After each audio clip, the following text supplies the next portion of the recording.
Salam alaikum alaikum salam. This is Tata Matamba. Today we're doing a video on the naming process in Nkisi Malongo. It's not going to be a real in-depth video. I'm going to speak more and so within the topic and what I know. It's not going to be a very long video also. The naming process. The Western perspective. The Western child generally has the first, middle, and last name. Most of the time, it isn't given the attention it needs. The Bakongo perspective. The Bakongo child also has three names: the informal, the formal, and the initiation name. By tradition, the mother's name isn't used as a formal way to name the child due to it representing the Nsingatikanda, the biogenetic rope or the umbilical cord. You can look up the other video, the Nsingatikanda, so you can understand the concepts and go a little bit more in depth of what is the Nsingatikanda. You have to understand the name, right? It can influence the life of both the child and the kanda. So it's taken very seriously for the Bakongo. The name can reflect the person's geographical environment, their specialty, their way of life, even their fears. All of these things can be composed within a name. And in Palo Mayombe, which we're going to speak about later, yes, the name is composed of certain things. Should be taken very seriously. The Bakongo name, it has the formal, informal, and initiation. The formal name is given to reveal his identity to the public. The informal name is known as the family or the last name from a Western perspective. Most of the time, it's a grandfather's or grandmother's name. Initiation name is given as an individual, given by the initiation process. This name isn't just a seal identifying the person as an initiated or initiate, but an approval of what was foreseen during that ritual, or and is labeled by the community, by the kanda, by that tribe, that community. It's very important, the initiation name, because you'll use that in all aspects within the tradition, within the religion, when you go meet someone, when you go do something, and the name has power. The name has power, and we'll go into the next slide. The power of a name. Your name is a power given to you that no one can prevent. Your name is the most important word you can come to know. It represents the radiating power in you and around you. It signifies your potential package of kinetic power because of its role and influence on the person who carries the name. And us in Palo Mayombe, when the spirits give the name, it's very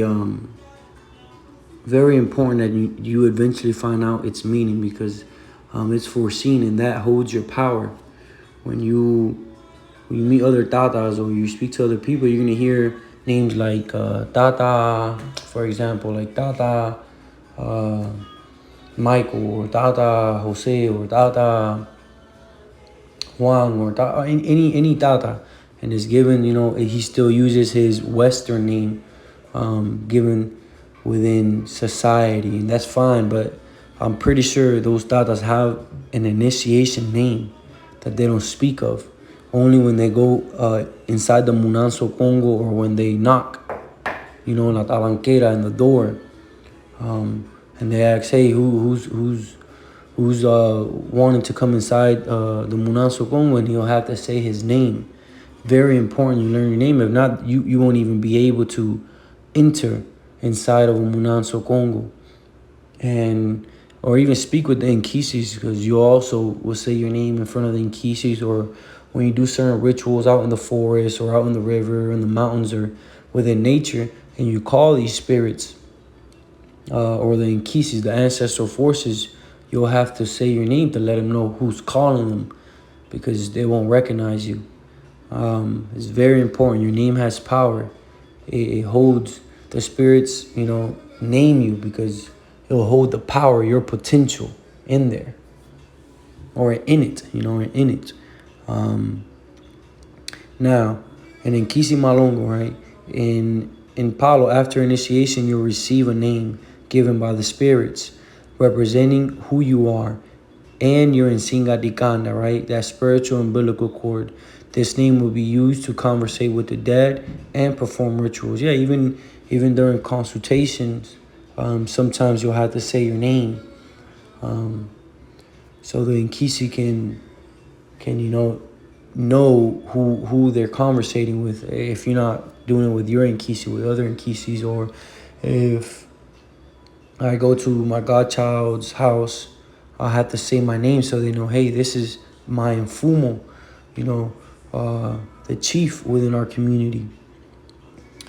I'll give you some little bit of knowledge, like side knowledge. In Kenya, the Nandi people, or Nandis people, the baby naming process, most of the time, these people, it takes place within the mother's hut, while the men wait aside, which who are all oblivious to the baby's sex, and the mother and the women call spirits to watch over that baby, and the baby's supposed to sneeze, indicating that the name has been accepted. So they name the baby a spirit's name, and he's gonna watch over that baby. So these are certain rituals. Many tribes have different rituals on the naming process for that new ancestor coming into Kuenseke, this physical realm. And most of the time in Africa, all the time, it's taken very seriously. But us, within our Western society, we just name him due to the way it sounds and if we like the name or not.